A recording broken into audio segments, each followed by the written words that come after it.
Hey there, and welcome. A question that comes up all the time for families here in Australia is how can you bring an elderly relative over to live with you permanently? Well, today we're going to break down the very specific rules for one of the main ways to do that. So let's just get right into it. Are you hoping to bring an older family member to Australia so you can care for them and give them the support they need? The good news is there's a visa designed for exactly this situation. The catch? The rules are incredibly precise, and you really have to tick every single box. All right, so what are we actually talking about here? It's called the Age-Dependent Relative Visa, or Subclass 114, and its purpose is really specific. It's a permanent visa for a single older person who relies financially on a relative who's already living in Australia. To make this all as simple as possible, we're going to walk through the official requirements using a little framework I'm calling the Five Gates of Eligibility.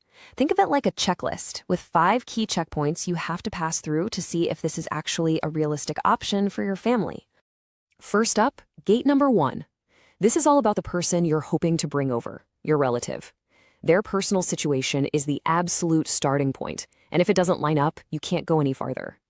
The very first check is age. Your relative has to be old enough to qualify for the Australian age pension, and here's something you really need to be aware of. That age isn't set in stone. It can change with government policy, so you've always got to check the official Services Australia website for the current age. This is a black and white rule. There's just no wiggle room on it. And here is another key point that trips a lot of people up. The person applying must be single. This means they can't be married or in a de facto relationship. The visa is specifically designed for individuals who are alone and genuinely need the support of their relative in Australia. Now, this slide breaks down what is honestly probably the most critical requirement of all: dependency. And we're not talking about sending a bit of money home here and there. Your relative must have been genuinely relying on you for their basic needs. We're talking food, a roof over their head, clothing. And here's the kicker. This support has to have been consistent for at least 3 full years right before you lodge the application. This means you're going to need a solid paper trail, bank statements, transfer records, to prove it. Okay, so if you've made it through that first gate, let's move on. Gate 2 shifts the focus from your relative over to you, the sponsor in Australia. This is all about the formal, serious commitments you'll have to make. Your commitment actually has 2 totally separate parts. First, there's the sponsorship. That's your formal invitation. But second, and this is a big one, is the assurance of support. Now, this is way more than a promise. It's a legally binding financial guarantee to the government, and it often involves putting down a significant amount of money as a bond.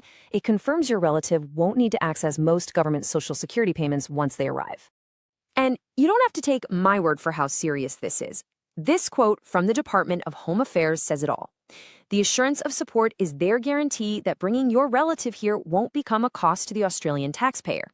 So let's be clear, this is a major financial commitment that you have to be ready for. All right, on to gate 3. Now, these are the standard checks that are part of just about every Australian visa application. Think of them as the mandatory hurdles everyone has to clear. So your relative will have to pass a standard health check that usually means a full medical exam. They also have to meet the character requirement, which involves getting police checks from countries they've lived in.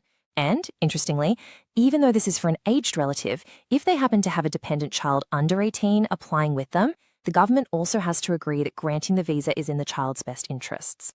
We're getting close to the end of our checklist now. These last 2 gates are really about making sure everything is in perfect order with the Australian government before the visa can even be considered. Let's look at these final hurdles. Gate 4 is all about your financial standing with the Australian government. If your relative, or anyone else on their application for that matter, owes any money to the government, it has to be paid back, completely. The only other option is to have a formal approved repayment plan already in motion. This is a strict, no-nonsense requirement. And now for our final gate, number 5. This one tackles a potentially very serious problem. What happens if your relative has tried to come to Australia before and had a visa application refused? Or, worse, had a visa canceled? This is a critical question. And here's the official answer, straight from the source. A previous visa cancellation or refusal could make your relative ineligible. Their entire immigration history gets looked at with a fine-tooth comb. While there might be some exceptions, a negative history is a huge red flag that you would absolutely need to get professional advice on. Phew! We've just walked through all 5 gates of eligibility for the age-dependent relative visa. So, what's the big picture here? Let's just quickly run through the main points one more time. Here it is, all in one spot. Gate 1 is your relative's profile. They have to be pension-aged, single, and financially dependent on you for at least 3 years. Gate 2, that's your commitment, the sponsorship, and that very important assurance of support. Gate 3 covers the standard health and character checks. And finally, Gates 4 and 5 demand no outstanding government debts and a clean prior visa history. So, we have walked through the 5 gates, and now the final question really is for you. Based on all these official criteria, could this visa actually be a real pathway for your family? It is a complex journey, there's no doubt about it, but hopefully you're now much clearer on those crucial first steps. Thanks for joining me.